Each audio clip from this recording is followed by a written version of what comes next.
Dear. Valiant people.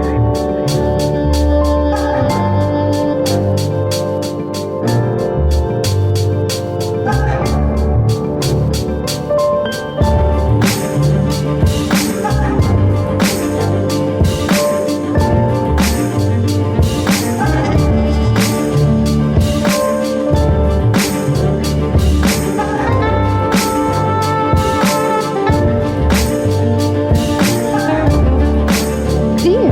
Valiant people. Bonsoir. Comment ça va ce soir? Merci d'être là avec une majorité qu'on a vue il y a à peine 2 mois. Wouh. Trop bien. Merci d'être là pour cette rentrée de Dear Valid People. On est de retour à la Gazette Café. J'arrête avec l'accent, c'est pas possible, c'est vraiment insupportable. Je m'appelle toujours Camille, pour ceux et celles qui me connaissent pas. Il y a toujours des gens en retard qui arrivent. On ne change pas une équipe qui gagne, en fait. Et elle a le droit, et oui, elle aussi, elle a le droit, bien sûr. Et voilà, je suis toujours accompagnée de mon coup-perse, Damien. Bonsoir, Damien. Bonsoir. Oui, moi je m'appelle Damien, pour ceux qui ne me connaissent pas. Je suis président de l'association Dear Valid People. Et toi Camille, qui es-tu? L'enfer. Bonsoir, moi je suis Camille Kernéguez. J'ai co-fondé l'association.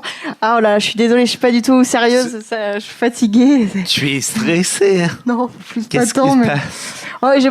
j'ai un peu envie de faire l'idiote. Bref. Je pense que c'est un peu l'épisode pour ça, parce Ouais. que en ce première conférence de l'année 2025-2026, nous on a voulu faire un épisode un peu particulier qui sort d'habitude. Habituellement, on fait des conférences avec des invités. On va parler de handicap, toujours associé avec un autre sujet. Là, cette fois-ci, avec Camille, on a voulu faire un petit récap de ce qui est devenu DVP, parce que DVP, ça fait déjà 2 ans qu'il existe en tant qu'asso, mais ça fait 6 ans qu'il existe en tant qu'émission. Donc, on s'est dit il serait temps d'en parler. Parce que je pense que les gens ne savent pas trop ce que c'est que DVP. Les gens ne comprennent pas qu'on est une association, je pense. Donc on va essayer de remettre ces choses en avant. Et pour bien comprendre aussi ce qu'est DVP, ça commence par la création en fait de Dear Valid People, qui était avant tout une émission de radio bénévole au sein de la radio FM+, qui est encore notre partenaire aujourd'hui. Et c'est une émission que j'ai créée avec l'objectif très simple de redonner de l'espace aux personnes handicapées et à leur discours. Et même si c'était des individus, donner de l'importance à ce qu'ils vivaient, ce qu'ils pouvaient vivre comme obstacle.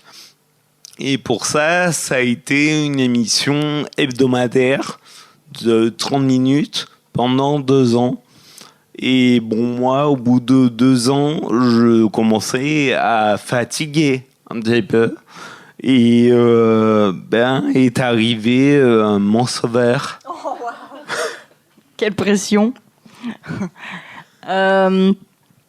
Ouais, enfin, il y avait un besoin de donner de la parole et l'espace aussi à des personnes. Et puis tu m'arrêtes si je me trompe, mais j'ai l'impression qu'il y avait aussi l'idée, enfin toi à l'époque dans le contexte d'un diagnostic posé sur un handicap, l'idée d'avoir un peu des ressources, quoi. Enfin aussi d'avoir des retours de gens qui vivent des situations plus ou moins similaires et à qui en effet on donne la parole, on donne la place. Et en fait rapidement il y a aussi un croisement qui se fait, des liens très étroits en fait entre les sujets, entre les handicaps, entre les discriminations préparation. Là, je vais peut-être un peu plus loin, on va y revenir, mais ça prend une autre tournure, quoi. Ouais, ça a évolué dans ce sens. En effet, au début, c'était assez enfantin, adolescent. C'était une réaction à un énième micro-trottoir sur le handicap. Mais on ne fait parler que des personnes valides. Et ça m'a mis un petit peu en colère. Et le hasard a fait que j'ai eu l'opportunité aussi de créer cette émission. Et donc j'ai fait, allons-y, pourquoi pas. Et bon, je pense que j'avais aucune idée de jusqu'où ça pourrait finir, cette histoire. Et histoire qui n'est pas finie d'ailleurs. J'aimerais juste préciser, on est déjà parti dans l'historique de l'émission, on n'a pas précisé quelques points logistiques. Nous sommes actuellement avec des micros, nous parlons dans le micro parce que l'émission est enregistrée et sera disponible en podcast sur nos réseaux. Et nous laissons aussi la parole au public avec nous ce soir. Et pour ça, nous avons un micro-guy qui pourra vous faire passer un micro. Si vous avez une question, donc n'hésitez pas, on est là aussi, pour discuter, pour avancer ensemble. Ça va être aussi un sujet qu'on va aborder. Ensuite, pour revenir à Dirty People, tu es arrivé. Ouais, à la radio, un stage à la radio où on anime j'anime des matinales, des chroniques et tout. Et fun fact, franchement, le travail d'animatrice radio, c'est vraiment lourd. Enfin, il y a quand même beaucoup de préparation.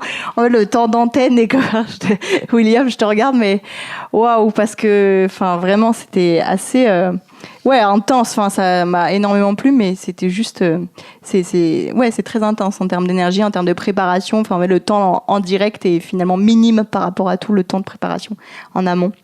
Bref, petite parenthèse faite sur l'expérience radio, mais en tout cas hyper enrichissante et en effet ça permet de nous rencontrer, donc c'est très chouette et on anime des matinales d'ailleurs ensemble, quelques chroniques, quelques échanges aussi en direct et où rapidement tu me proposes d'animer, de co-animer ensemble, d'avoir un peu chacun une place aussi dans l'émission, quoi.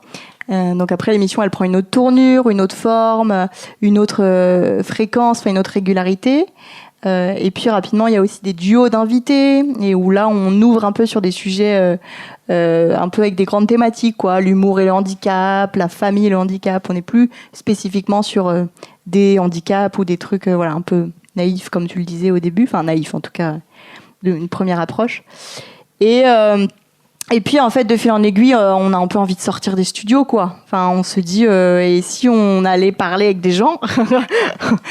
Ouais, et puis c'est aussi parti en quelque part comme la création de l'émission. En fait ça a été une opportunité, c'est-à-dire que moi ici à la Gazette je les connais depuis longtemps. Et il y a eu un jour, on a travaillé ici sur l'émission et on commença à déconner en disant mais pourquoi pas faire quelque chose ici. Finalement, c'était pas une blague. Ouais.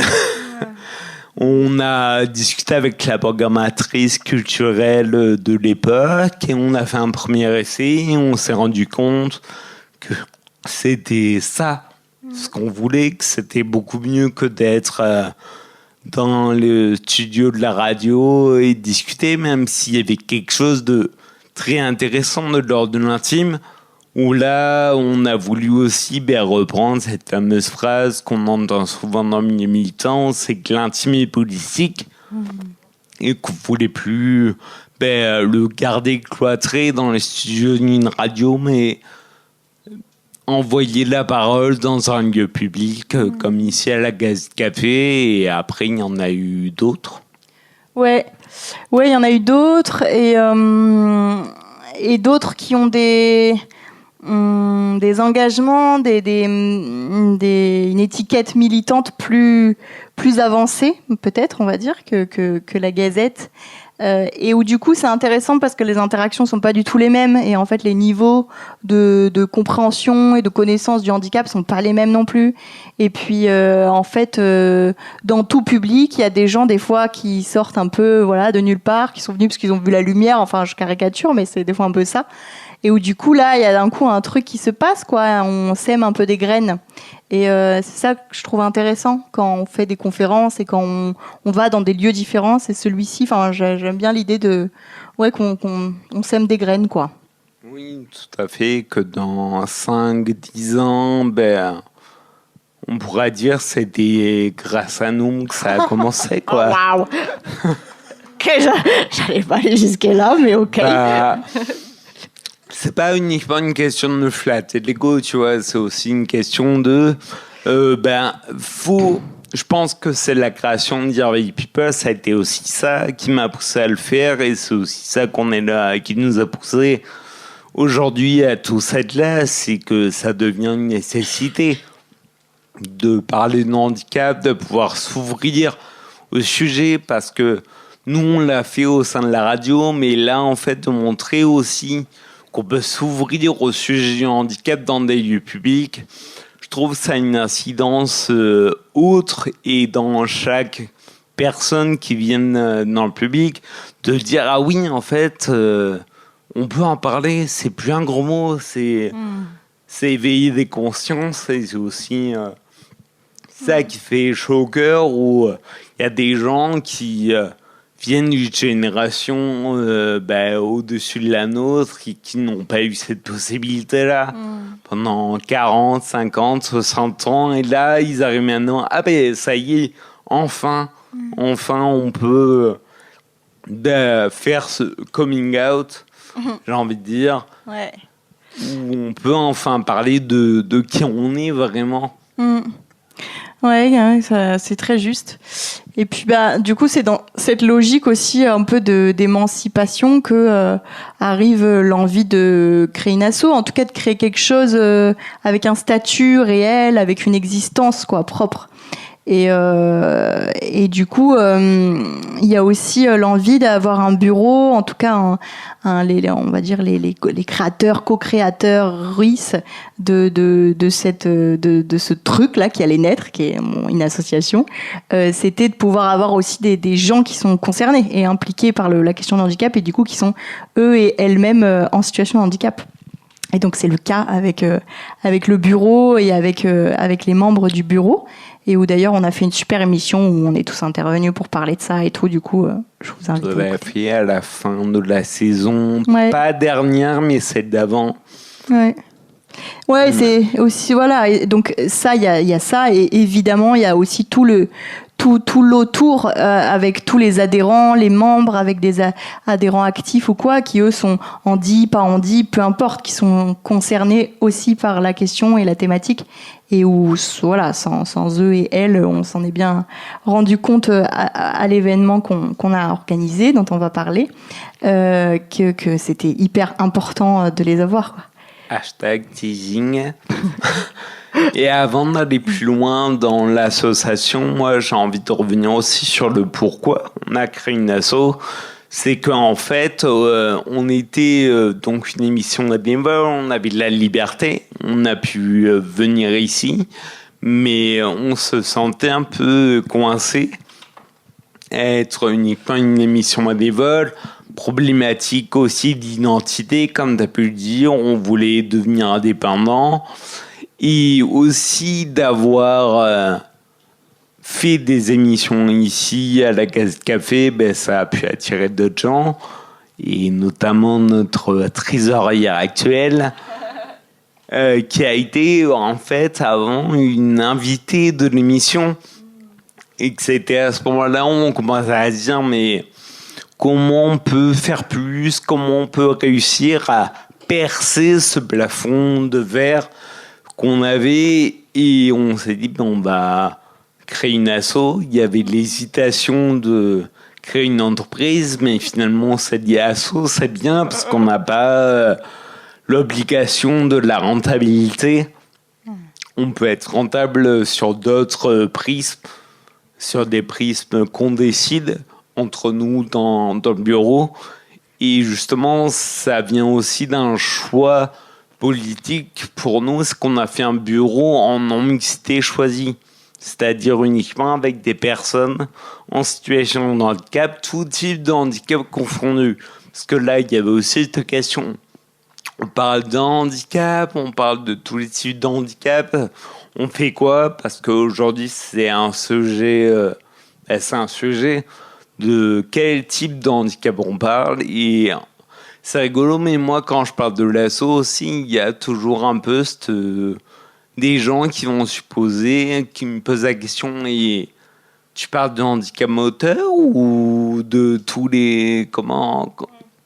Il y a toujours cette question, et moi, je trouve ça intéressant, en fait.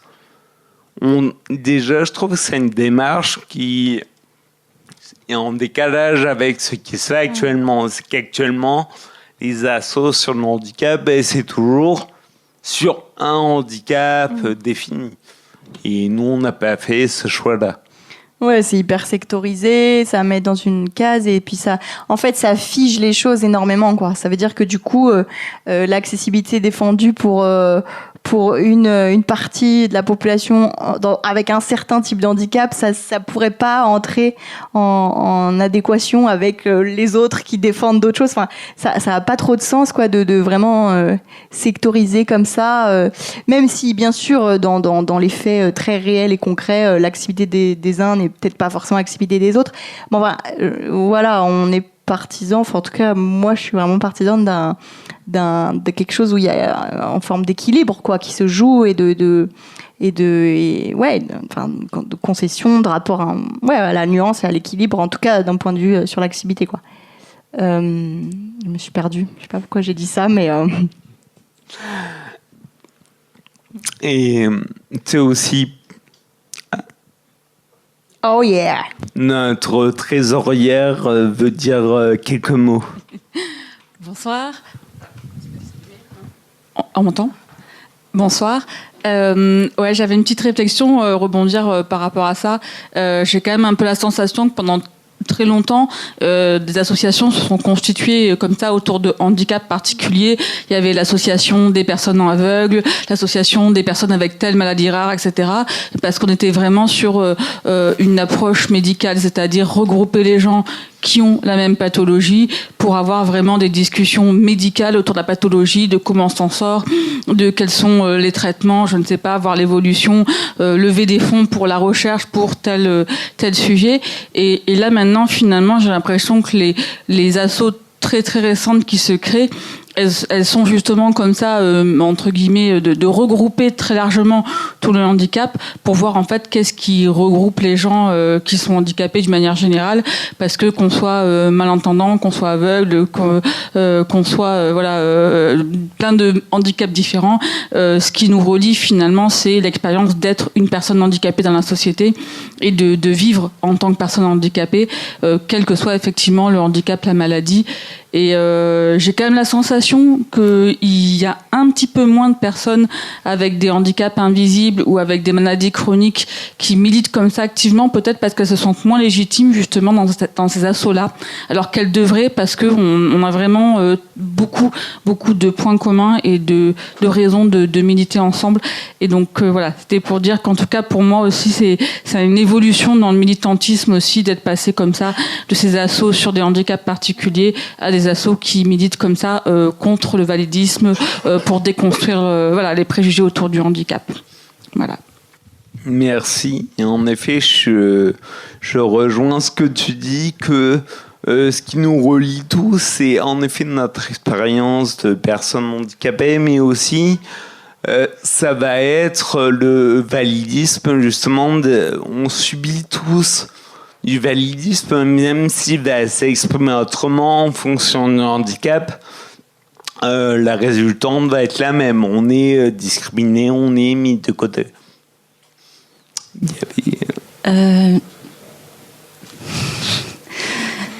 Moi, en tant que personne souffrant de troubles psychiques, en plus, je suis en pleine crise en ce moment, c'est une catastrophe. Je suis désolée. J'apprécie vraiment votre ouverture. aux personnes qui sont handicapées psychiques. Et c'est difficile en plus de militer parce que le handicap psychique, il n'est pas... Comment dirais-je ? Il y a des phases. Et l'engagement est difficile. Puisque quand tu es en phase super down, quel que soit le handicap, tu peux rien faire. Même si tu es traité, suivi, accompagné, etc. Donc je trouve ça chouette que vous ayez ouvert à ces personnes-là, dont je fais partie.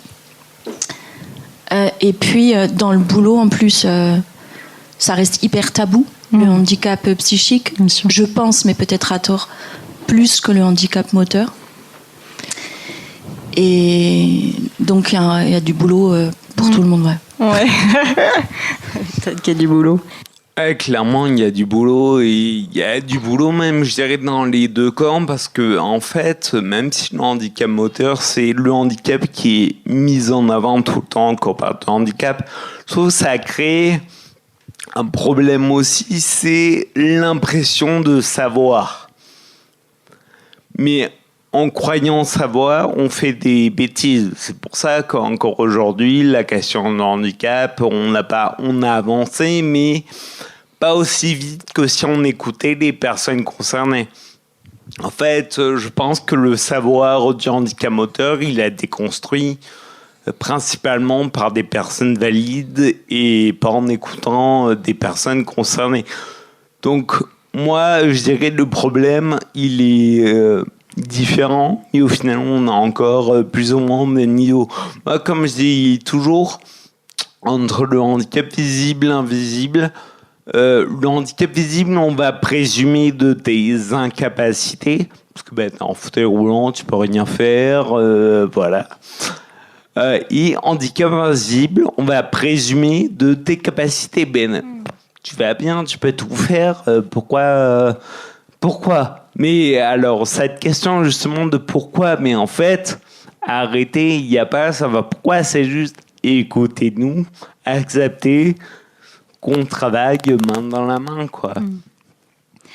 Et oui, je suis d'accord. Et aussi, je trouve qu'il y a une espèce de zone grise avec le handicap invisible où, en fait, on calque sur une personne handi-moteur une espèce de norme valide où, en fait, finalement, le fait d'avoir des roues, on connaît quelle forme d'accessibilité il aurait besoin et c'est assez factuel, visible et prégnant. Je m'explique. Une personne en fauteuil, c'est simple, il faut des rampes quoi, et un ascenseur pour accéder aux lieux, aux espaces, aux services, au boulot, et c'est tout. Et c'est bon, le taf est fait en fait, il n'y a plus rien à faire. Une personne malvoyante, aveugle, pareil, il lui faut des bandes de guidage, des trucs en audio description et c'est bon, c'est fait. Bon, déjà, si quand bien même tout ça a été fait, ce serait déjà une grosse avancée, mais en gros c'est assez factuel, c'est un peu aussi noir ou blanc quoi. On les connaît ces normes et c'est celle-ci, point. Et après ça, du coup l'inclusion est de fait quoi. C'est très facile après du coup d'aller à l'école, c'est très facile après du coup d'aller de trouver un logement, un emploi et tout. Mais en fait, il y a un monde après qu'il y ait cette rampe-là. Qu'est-ce qui se passe, en fait ? Il y a plein d'autres choses qui se passent. Et je trouve ça hyper intéressant comment on a calqué une espèce de norme sur la personne en fauteuil. Et puis, en plus, on parle de qui de personne en fauteuil ? Enfin, bon, on va rentrer dans des détails peut-être de handicap qui n'ont peut-être pas lieu d'être, mais on est sur des personnes qui, du coup, ne marchent pas, mais sont assez valides sur le reste du corps. On ne parle jamais de la question neurologique, on parle des effets secondaires du handicap, on parle jamais du rapport de la fatigabilité. Enfin voilà, on calque une norme un peu, même capitaliste et tout, productiviste. Et je trouve que c'est là où du coup ça se perd avec toute la question invisible du handicap, que ce soit pour les handicaps invisibles, mais même pour tout ce qui est de l'ordre du champ aussi de compensation quoi. Enfin, je sais pas si je suis trop claire, mais. Si. Oui. Si. Et je pense que ce qui rejoint là aussi avec cette vision capitaliste et cette vision des normes, c'est qu'on arrive à un système de checklist où mettre en accessibilité, ça serait une checklist. Carrément. Parce que je pense qu'il y a aussi cette peur de l'inconnu et on a besoin pour avoir cette impression de connaître, de contrôler la chose, d'en faire une liste, une checklist, et on a ça, c'est bon, on peut y aller, quoi. Et en fait, comme tu l'as très bien dit, c'est pas aussi simple, ça va plus loin. Et on parle, moi en tout cas, je parlerai de notion d'expérience et de continuum, que c'est pas qu'une question de mettre une rampe, ça dépend l'action que tu réalises. C'est-à-dire que nous, aujourd'hui, ben voilà, là, typiquement là-dessus, pour moi, l'exemple de la conférence actuelle, ben on a des micros, on les tient, on parle, enfin, c'est plein, tous ces petits détails qui demandent à être pris en compte, et c'est quelque chose qu'on essaye de prendre en compte petit à petit, où notamment, sur notre conférence, on a voulu parler de la malentendance, et on a mis en place dans l'interprétariat LSF aussi. On a voulu prendre en compte cette question, là, justement, aller vraiment frontale, la prendre en main, là où aujourd'hui, ce n'est pas le cas. Il n'y a personne qui va prendre en main cette question réellement, parce qu'aujourd'hui, ce n'est pas encore un sujet, ce n'est pas encore quelque chose qui mériterait d'avoir une personne à plein temps sur cette question, alors que nous, ça fait 2 ans, et je crois qu'on est à peine à la surface de vers où on pourra aller, quoi. Ouais. Un peu ça à ajouter.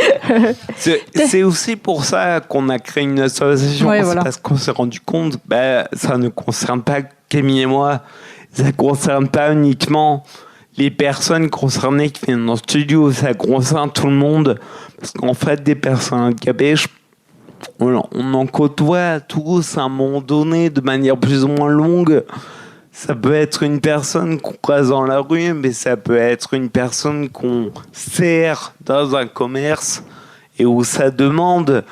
Et bon, pour aller quand même sur un côté positif de la légalisation des lois, ça amène des obligations et donc de devoir faire des formations sur handicap, comme la formation référent handicap, qui est maintenant obligatoire pour les entreprises de plus de 250 salariés.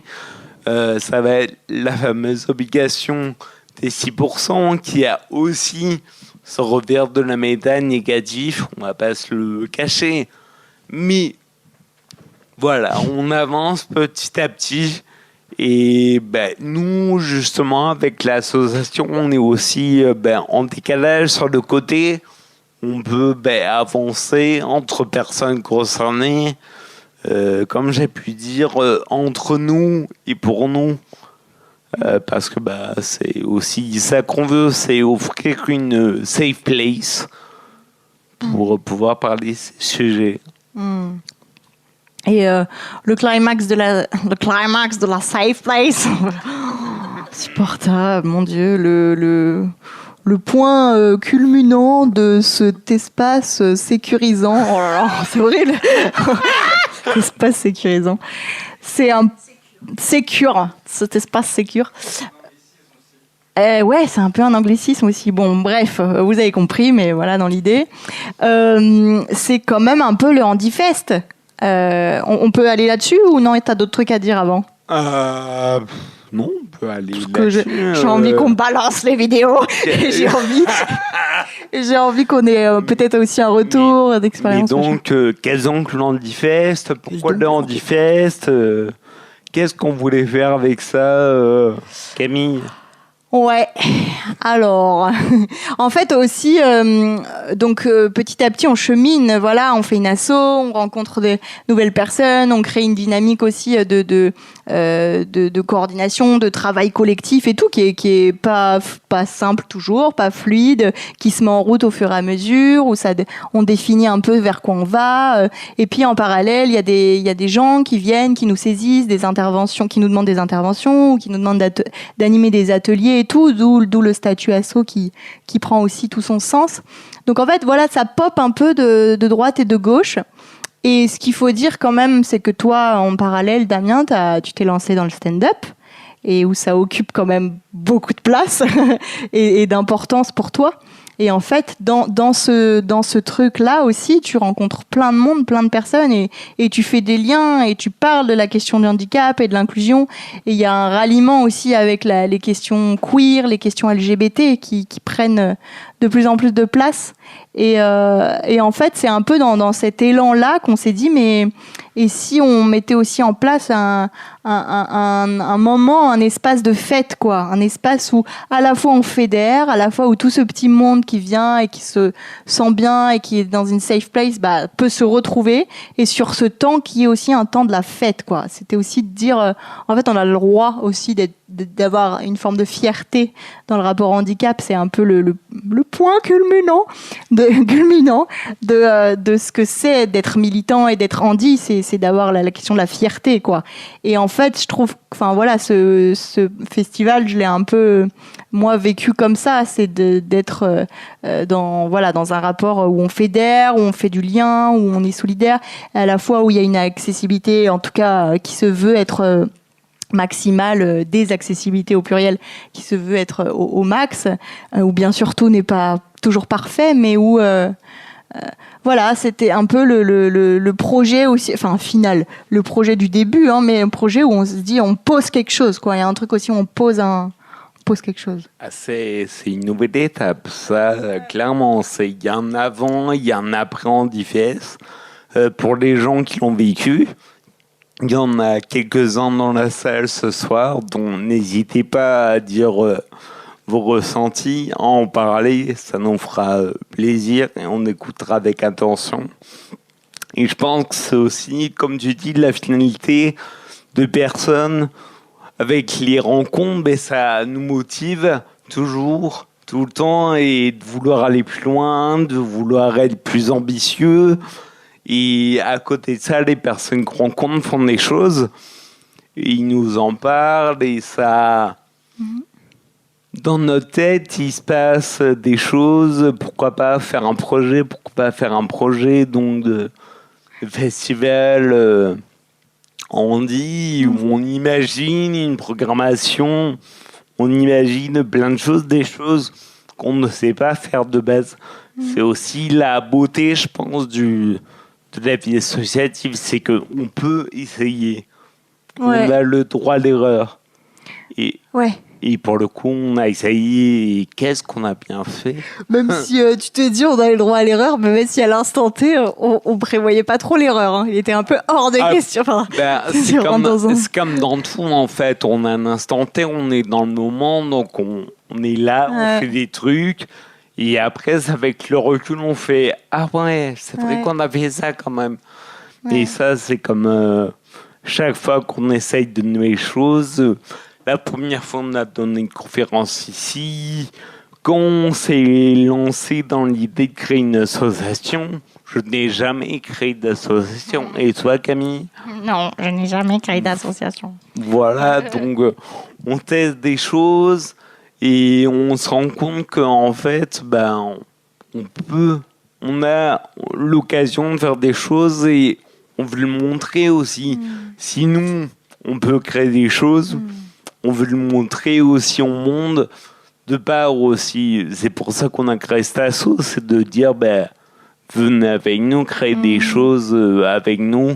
Et c'est au final ce qui se passait avec le Handifest. Et donc, finalement, qu'est-ce que ce Handifest, Voilà. Est-ce qu'on peut balancer les petites vidéos? C'est le moment? Oui. En fait, j'aime trop ces vidéos et je trouve qu'elles sont juste balancées sur Instagram, donc tout le monde n'a pas Instagram non plus. Et puis, c'est cool de faire un petit temps juste de... Elles sont très courtes et... Non, on n'a pas envoyé par mail, non. Non, mais c'est vrai qu'on pourrait. Non, c'est vrai que c'est pas sur YouTube non plus. Non, mais il y a des... Nous sommes preneurs de boîtes à idées, de... Ouais. Le Handifest, c'est un festival qui permet de briser des tabous, de questionner les normes, de les re-questionner et de croiser les regards sur les sujets. C'est aussi la preuve que les personnes handicapées sont force de proposition et qu'ensemble, dans le respect des limites de chacun et de chacune, on peut créer et imaginer d'autres possibles.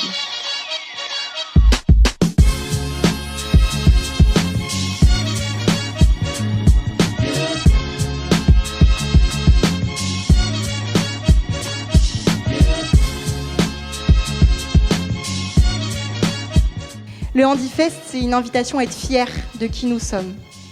Et durant ce mois historique des fiertés LGBT, et là plus récemment des sourds également, qui ont fait un festival à Montpellier, on aspire à se réapproprier le terme de handicapé. Bonsoir.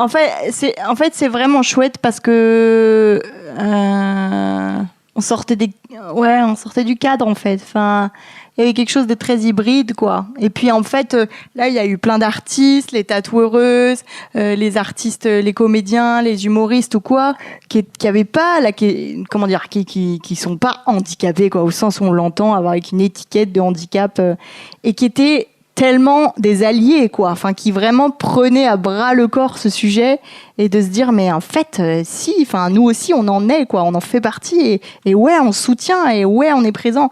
Et tous les intervenants, les artistes, les animateuristes des ateliers et tout, enfin, tous étaient sur la même longueur d'onde, quoi, d'être vraiment dans quelque chose de solidaire d'un point de vue financier, d'un point de vue humain, d'un point de vue social, et puis solidaire de la cause, quoi, enfin, de ce sujet qui portait bras le corps, quoi. Oui.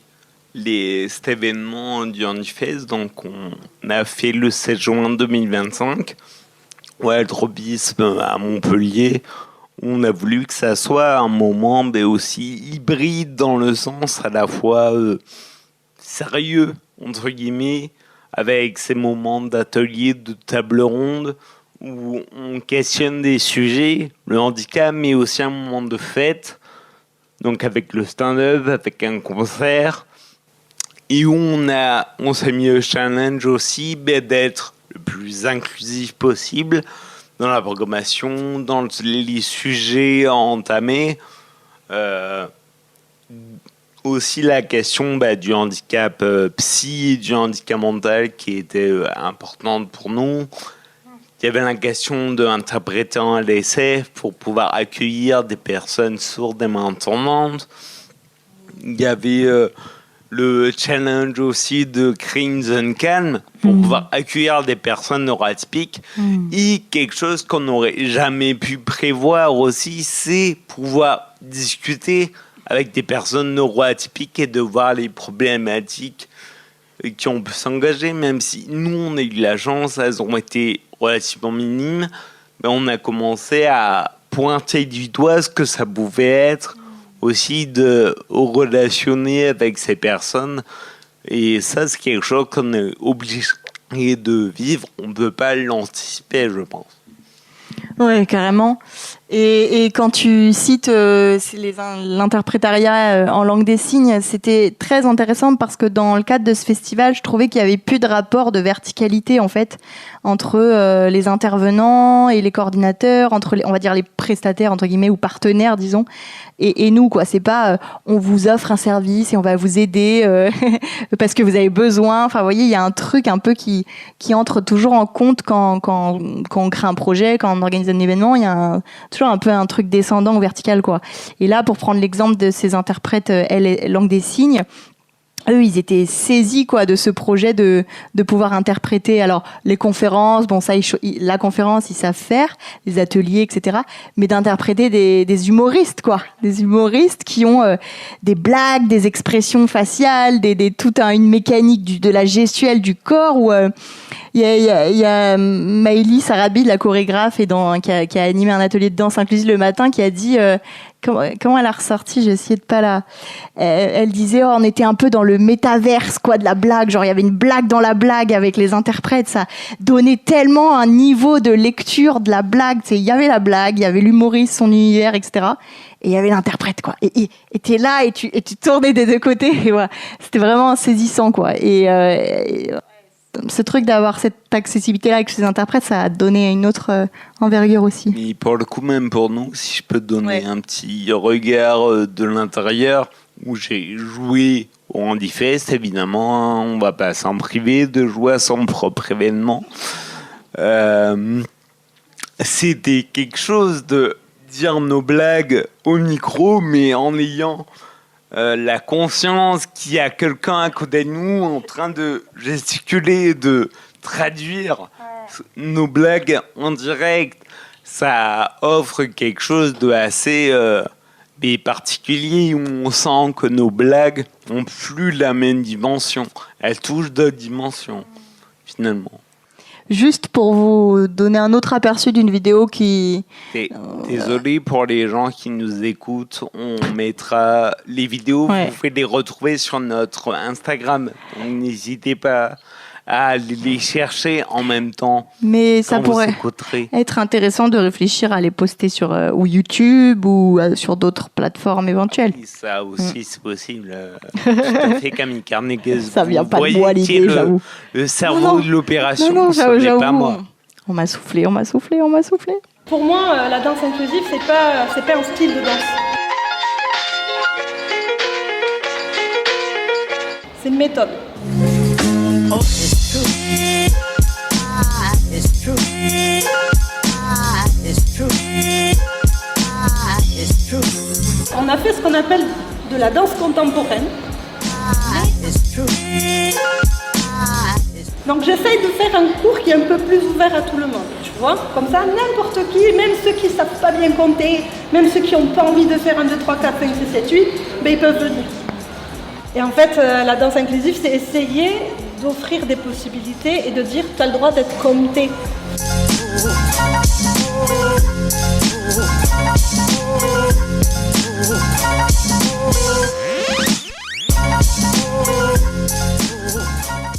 Je l'adore cette vidéo. Je l'adore parce qu'en fait, Maëlys, pour moi, ce qu'elle nous a proposé comme atelier, où on n'avait aucune vision de ce que ça allait être ou quoi, qu'on connaisse, qu'on ait déjà pratiqué de la danse inclusive ou pas.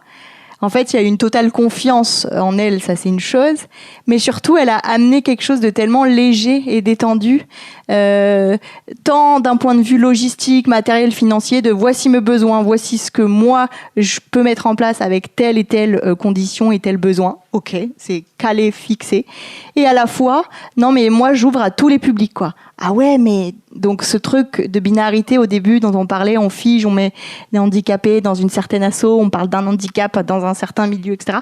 Bah là, tout était, elle remélangeait tout, quoi. Elle rebalançait les cartes, en fait. Elle s'est dit, mais non, mais peu importe le nombre d'inscrits que j'aurai, est-ce qu'il y a du monde ou pas, est-ce que quel type de personnes et de handicap il y aura ou quoi. En fait, peu importe, quoi. Juste les gens venaient, bah comme ils sont, quoi. Comme elle le dit. Oui. Et pour le coup. Moi, ce que je dis aussi avant l'événement, c'est-à-dire, comme tu dis, peu importe le nombre d'inscrits ou quoi, c'est-à-dire que déjà créer ce genre d'événement, pour nous, c'est déjà une victoire. C'est-à-dire que le fait de pouvoir le créer, de pouvoir montrer que c'est possible, parce que toujours, on dit oui, être inclusif, ça demande de l'argent, c'est dur. Ben, nous, on est une asso qui a 2 ans d'existence et on a essayé. C'était peut-être pas parfait, mais je trouve que pour un premier essai, on s'est plutôt bien sorti. Et c'est possible. Alors, si nous, avec 2 ans d'existence, on peut le faire, que peut faire une multinationale avec quelques milliards, quoi? Ou des collectivités. Ouais. Est-ce qu'il y a des retours un peu de ceux et celles qui étaient là, que ce soit d'un point de vue un peu orga ou d'un point de vue spectatrice ou tout ça? Même une personne qui a participé à la table ronde. La pauvre.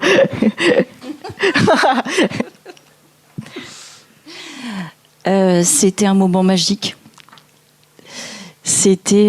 Moi, je sais que je suis venue avec mon fils qui a 27 ans et ma belle-fille qui a 27 ans aussi. Eux, ils luttent contre le colonialisme. Ils s'y sont retrouvés. Ma belle-fille est féministe, elle s'y est retrouvée. Bon, Pas besoin de vous dire qu'on est de gauche, etc. Et puis, un truc tout bête et très technique, mais je pense à Jordan, qui prend les mêmes médocs que moi. Putain, il était fier, quoi. Eh ben, c'est con, mais du coup, j'étais alliée avec lui. Il a cité le nom du médoc et tout. Et donc, ça allait. Et puis, on a ri, c'était émouvant. Et puis au-delà du handicap, moi, je me suis rendu compte, d'ailleurs, en le faisant tout à l'heure, quand il faut que je touche les gens, j'arrive, je te touche, c'est hyper intrusif. Et je pense, je me souviens plus, Nati, non, comment elle s'appelle, la jeune femme black qui est justement noire, qui a parlé de ses cheveux. Tani, voilà. Et qu'on a marre, mais je lui ai dit, moi, je suis capable d'arriver parce que j'aime tes cheveux, quoi. Mais non, handicap ou pas, c'est intrusif. Donc il y a des questions de société qui ont été soulevées et pas seulement handicapé ou tout, la relation à l'autre. Ouais. Et voilà, vous avez été super, quoi. Merci. À condition d'être prêt et prête à entendre ça, à entendre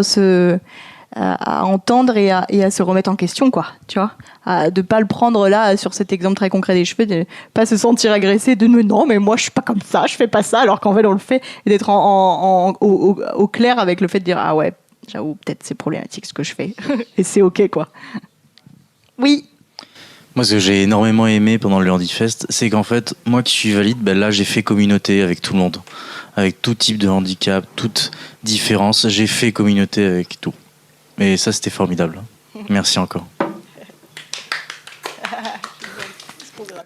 Et merci à toi d'y avoir participé et contribué, parce que, comme tu l'as dit tout à l'heure, Camille, cet événement n'aurait jamais été possible et sans nos bénévoles, sans les personnes qui nous ont aidés le jour J et qui ont réalisé un travail incroyable, fluide, avec des gens qui ne se connaissaient pas d'avant. Ils ont travaillé ensemble, main dans la main. Ça a été aussi ça, donc, qui nous porte énormément, qui nous donne envie d'aller encore plus loin.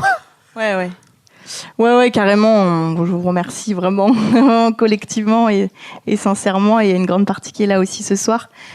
Parce que oui, c'est ça aussi, redonner de la place à des personnes handicapées, donner des pouvoirs de décision. C'est aussi être en capacité de savoir quelles sont nos limites et à un moment donné, devoir se dire qu'il faut déléguer, parce que de fait, on ne peut pas factuellement, physiquement, moralement, psychiquement, faire comme une personne valide.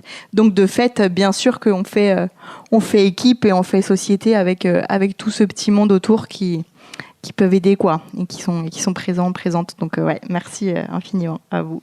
Comme tu l'as très bien dit aussi durant ton discours, c'est respecter les limites de chacun.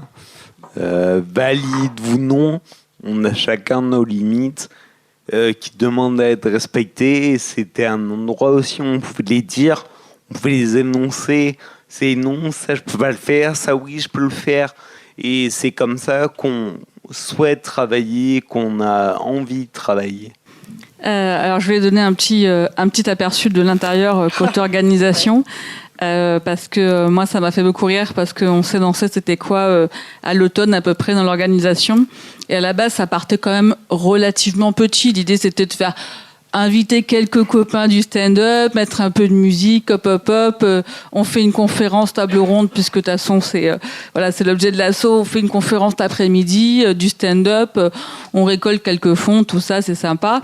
Alors quand même, à la base, l'idée venait d'une collègue qui est tatoueuse et qui avait déjà participé à une journée donc un tattoo day où il y a une partie des fonds qui sont versés à une asso.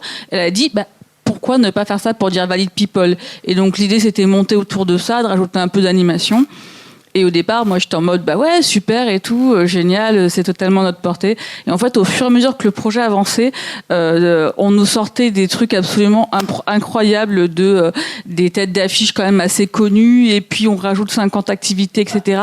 Et en fait, c'est devenu un truc énorme qui j'ai envie de dire presque nous dépasser, moi presque me faisait peur à un moment donné de dire mais est-ce qu'on va arriver à gérer et surtout est-ce qu'on va arriver à avoir assez de monde, est-ce qu'on a communiqué assez parce que quand on invite Lou Trottignon ou Tani qui sont en ce moment vraiment au top de leur carrière à venir à Montpellier, on n'a pas envie qu'ils se retrouvent devant 40 personnes quoi. On n'a pas envie de les faire venir comme ça et donc du coup jusqu'au dernier moment on avait la pression voilà, de est-ce qu'on aura assez de monde et tout et en fait ça s'est déroulé vraiment de façon nickel parce que non seulement on a eu suffisamment de monde, bien sûr, mais on a eu vraiment une ambiance incroyable, des retours incroyables des gens qui étaient là. Et moi, je crois que le moment qui m'a vraiment le plus touchée de la journée, parce que ça commençait quand même tranquillement, le matin, il y avait la danse inclusive, c'était que les gens qui s'étaient inscrits à l'avance. Donc, nous, à midi, on était en mode de mettre en place les stands, machin, etc. Et moi, je m'occupais de mettre en place le coin cam, le coin avec des ressources et tout. Et j'ai vu arriver une petite jeune fille comme ça, avec son sac à dos, et qui m'a dit qu'elle était arrivée en bus de sa campagne, qu'elle avait fait genre 3 heures de route pour venir à notre festival et que c'était la première fois qu'elle faisait un truc pareil et elle avait un trouble du spectre autistique et on sentait que ça lui avait coûté beaucoup de venir en bus toute seule et tout mais j'étais trop touchée de voir qu'elle avait fait tout ce chemin pour venir là et c'était incroyable et je pense qu'elle aussi même si bon, elle a eu des petits aléas de transport etc, je pense qu'elle a aussi passé un super moment et que voilà ça m'a touchée de voir à quel point on a réussi à toucher plein de gens différents ce jour-là et c'était vraiment voilà, c'était un moment vraiment incroyable donc j'ai hâte maintenant qu'on organise le prochain. Et justement, Camille, quand y aura-t-il un Handifest 2 ? Est-ce qu'il y aura un Handifest 2 ? Oui, il y aura un Handifest 2, mais pas de suite. On se dit aussi que, en fait, ça va aussi de pair avec l'idée qu'on ait envie que les actions, les projets, elles soient aussi portées par d'autres personnes. Tant que, on va dire, on a des valeurs, une éthique, un respect un peu des choses et qui sont similaires, bien sûr, qu'il y a une petite base quand même un peu commune. Mais en fait, il y a aussi l'envie de se dire, on laisse aussi place à d'autres choses pour exister, quoi. Donc bon, très concrètement sur l'idée d'un Handifest, on se dit qu'on n'est plus sur 2 ans, on laisse 2 ans une édition tous les 2 ans, voilà. En tout cas là, donc plutôt en 2027, quoi. Mais entre-temps, avec l'idée qu'il y ait un peu des projets autres qui puissent naître et portés aussi par d'autres gens. Et c'est ce que tu as commencé à dire tout à l'heure aussi de si vous avez envie de monter un truc, d'être en lien, de faire réseau et tout, go, quoi. On peut aussi porter ça, c'est un grand mot, on n'est pas non plus à la base de tout, mais en tout cas co-porter, accompagner, donner des liens, des ressources. Des billes, et puis aussi le fait d'être une asso, ça permet d'avoir des salles, ça permet d'avoir des choses à m'en offrir. Et ça, c'est quelque chose qu'on veut offrir aux gens aussi, cette possibilité-là. Oui, on peut parler de handicap aujourd'hui et si vous avez des idées sous différentes formes, nous on est prêts à vous écouter, à vous accompagner. Là, on a créé notre socle avec nos conférences, à créer un événement. Ça montre aussi un certain savoir-faire.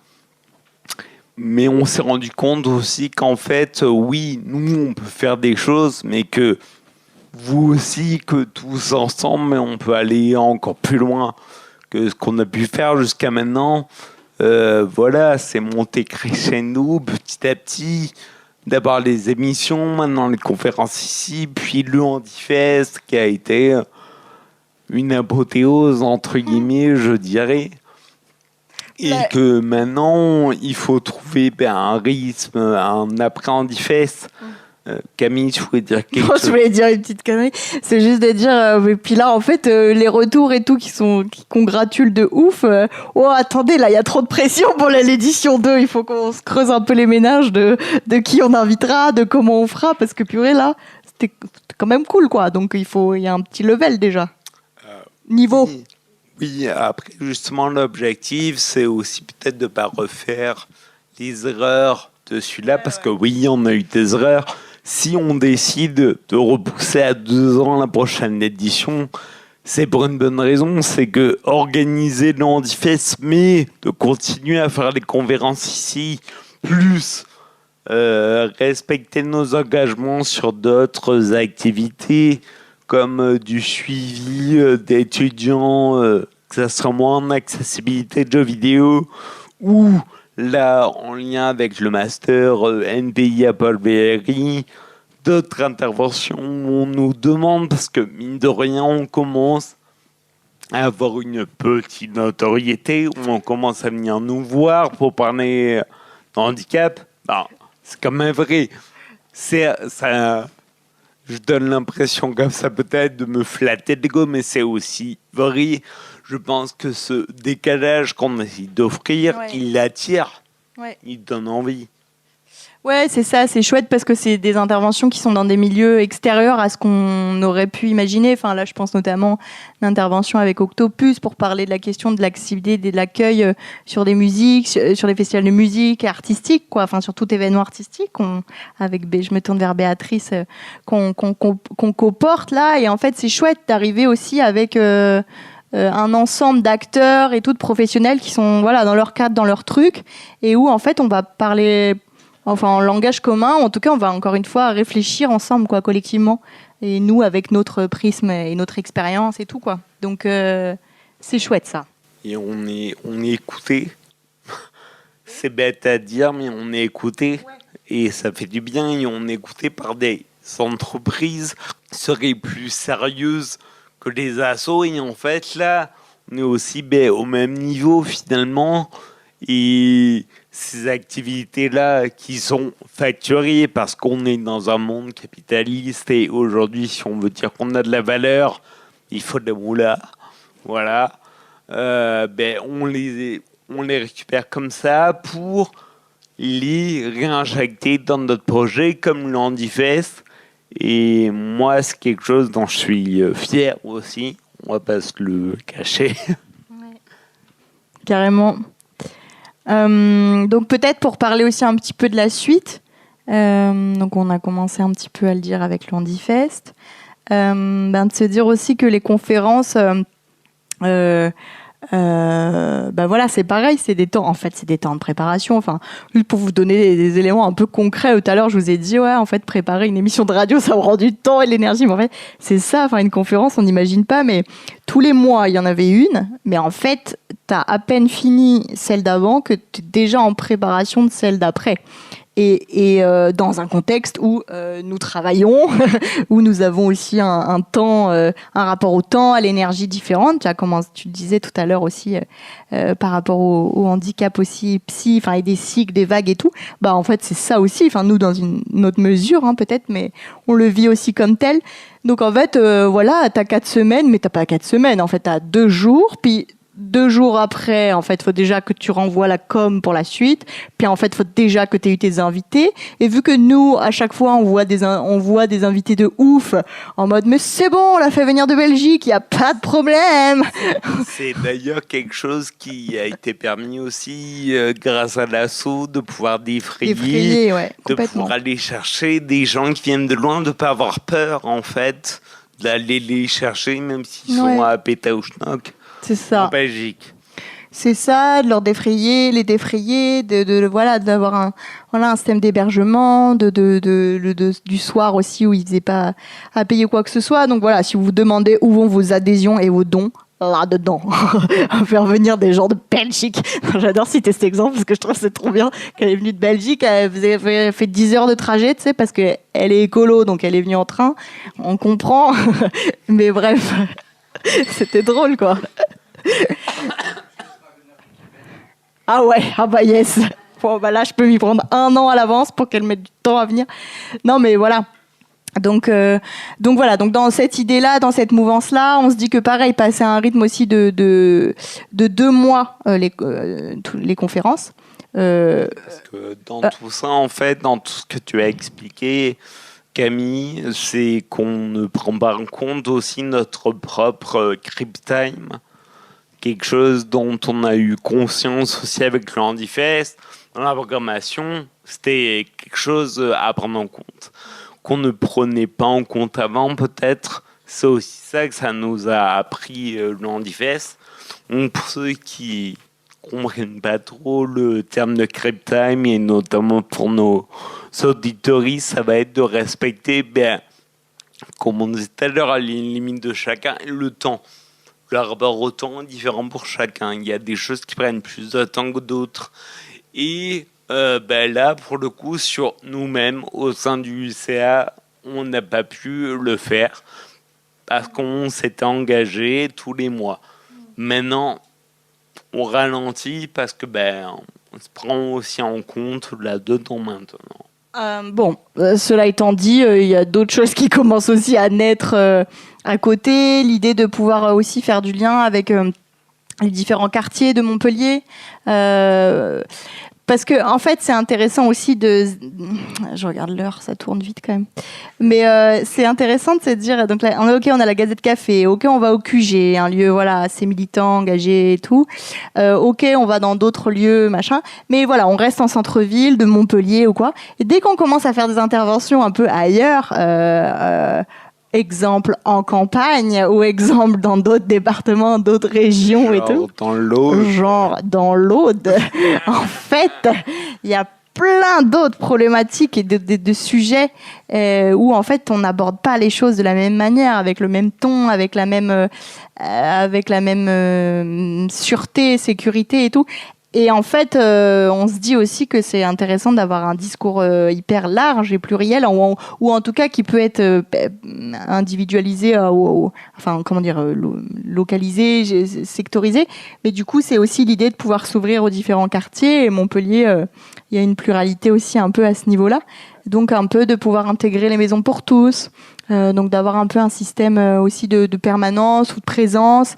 Alors voilà, c'est toujours pareil, la forme, elle est encore à prendre en compte et le lien aussi avec les maisons pour tous à faire. Et puis l'idée aussi qui est un temps plus intime qui se laisse place, comme à travers des cercles de parole. On en avait déjà un peu parlé l'année dernière et dans des précédentes conférences. C'est aussi l'idée de laisser place à autre chose, quoi, que voilà, la forme un peu verticale aussi de la conférence. On est sur une estrade avec des micros et on donne la parole et que c'est en micro, c'est enregistré. Enfin, vous voyez, il y a aussi un autre cadre, quoi. Et là, on lâche tout ça, quoi. Déjà, on lâche la technique, on lâche toute cette logistique-là et on se retrouve tous ensemble, justement, encore une fois, dans un espace safe et tout, quoi. Oui, et puis là aussi, encore une fois, pour revenir à notre envie de laisser d'autres personnes créer des projets.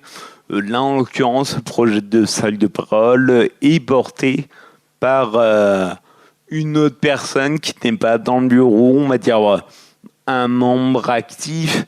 Et nous, ça nous fait plaisir de voir que c'était quelque chose qu'on voulait il y a 2 ans et qui est en train de petit à petit arriver. Donc ça fait plaisir aussi. Et concernant salle de parole, en effet, on veut revenir à quelque chose de plus intime, mais tout en gardant un aspect politique et où on ne veut pas retomber dans les travers qu'on peut avoir actuellement, où dans ces groupes de parole, on va avoir des personnes qui vont déverser leur émotion et monopoliser la parole et finalement gêner tout le monde, comme dans l'autre, n'est-ce pas ? Événement traumatique, quoi. On en parlera plus tard, d'accord. Non, mais oui, tout à fait.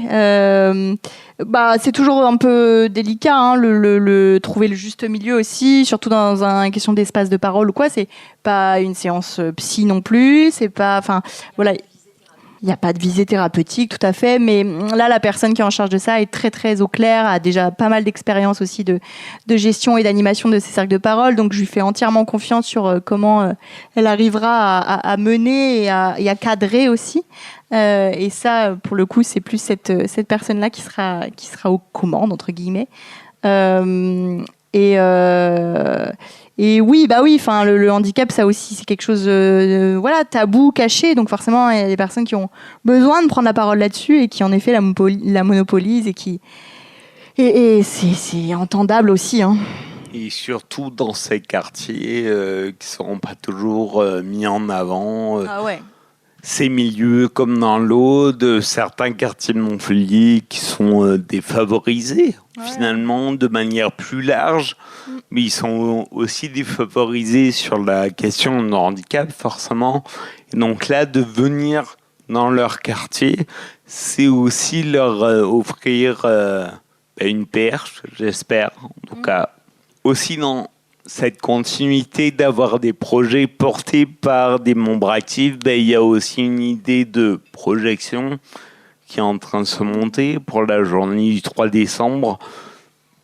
Et c'est ce qu'on essaye de dire, c'est créer votre projet sous la bannière Dear Valley People, parce que c'est ce qu'on souhaite. C'est pas que nous, Dear Valley People, c'est aussi vous, c'est aussi les adhérents, les adhésions, parce que sans les adhésions, on n'est pas grand-chose finalement. Fais pas venir des gens de Belgique. Running gag, quoi. Complètement, ouais, carrément. Et voilà, et avec ce truc associatif aussi, voilà, on vous encourage à venir, à soutenir, alors à faire des dons si vous avez envie, mais voilà, même si vous avez envie, de présenter un projet, de vous saisir d'un truc, de se dire ah ouais, moi j'ai vu tel truc à tel endroit, à tel niveau, comment on le met en place à Montpellier, enfin je sais pas, c'est des exemples, ou alors mais moi je suis grave chaud de vous aider en communication parce que j'ai vu que vous étiez pas non plus hyper régulier. Ah oui, tiens donc. Franchement, n'hésitez pas, vraiment n'hésitez pas. Exemple parmi tant d'autres. Et si ça peut être juste en parler autour de vous, carrément. Juste ça, c'est déjà précieux en fait de faire passer le message, parce que je pense que c'est ce qui marche le mieux de bouche à oreille de toute façon. Carrément. La prochaine fois qu'on se rencontre, quand même, réellement, concrètement, à la Gazette Café, ça sera un samedi. On va essayer de passer aussi sur un autre créneau, avoir un autre temps, un autre rapport aux choses. Et ça sera le samedi 8 novembre à 17 ou 18 heures. Et là, on va parler d'engagement politique et de handicap. Et notamment de militantisme et ce rapport au temps, justement, avec des élus, ou en tout cas avec des gens engagés politiquement et concernés par le handicap. Qui viennent de Belgique ? Non. Je crois pas pour l'instant. C'est encore en préparation. Justement, on a plus de temps, donc on trie sur le volet. Envoyez vos CV. Ouais. N'hésitez pas, si vous avez des recos aussi, on prend. Ça, par contre, c'est très vrai pour le coup. Et non, c'est tout. Et tu vois d'autres choses ? C'est déjà pas mal. Aussi, peut-être parler qu'on fait nos 2 ans et donc on va faire notre assemblée générale en visio le 5 octobre. On va là revenir plus précisément sur nos actions passées. Donc, si jamais ça vous intéresse, n'hésitez pas à nous le faire savoir. Parce que même si vous n'êtes pas adhérent et que vous n'avez pas le droit de vote, ça peut toujours vous intéresser. Oui, c'est vrai. Et voilà. Je sais pas, c'est les petites mimiques là-bas, c'est les coulisses. Carrément, et voilà, et nous à chaque fin de conférence, on réserve une table en fait de fête, qu'on soit 2 ou 10, 10 max 12, allez, on a déjà rajouté des tables aux tables pour continuer ce temps-là aussi, juste manger et boire un verre ensemble. Donc n'hésitez pas si vous avez envie, on est là après. Voilà, merci en tout cas. Merci beaucoup. D'avoir été là.